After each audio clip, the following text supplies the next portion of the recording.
हम सभी यहाँ जितने भी बैठे हुए संसारी जीव हैं, भाई हम बोल रहे हैं, हम क्या बोल रहे हैं? गुरु बुलवा रहा है, सब कुछ भेजा हुआ गुरुदेव का है, हमारा अपना तो कुछ है नहीं। अपना अगर है तो केवल अहंकार है और काम और क्रोध है, इसके अलावा अपने पास कुछ भी नहीं है, केवल अहंकार ही अहंकार है हमारे पास।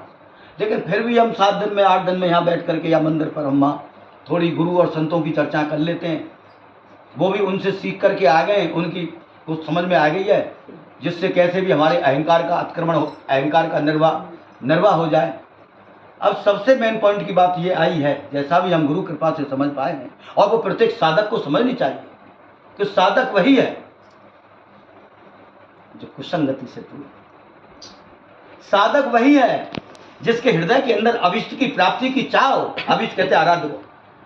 साधक वही है जिसके 24 घंटे आत्म कल्याण का भाव प्रकट हो हृदय के अंदर, और साधक वही है जो सुबह भजन भक्ति करने के लिए प्रमाद रहित होकर सुबह ब्रह्म मुहूर्त में जाग करके डूब जाए और अश्रुपात करके उससे मिलान करे। सच्चे दिल का साधक वही होता है।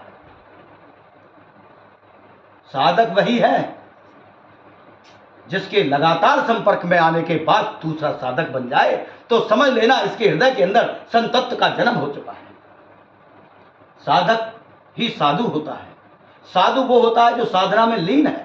साधु वो होता है अपने मन और अपनी इंद्रियों को कंट्रोल में रखने का प्रयास कर रहा है, अभ्यास कर रहा है, वो साधक है।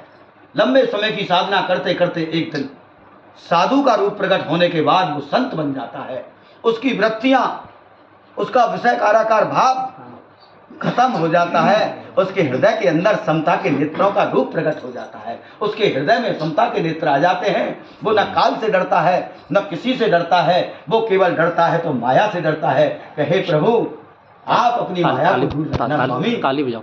ऐसा नहीं हो, ऐसा नहीं हो कि हमारे आपके चरणों की भक्ति से हम दूर हो जाएं। जब भी कभी कोई संत सोचेगा बस यही सोचेगा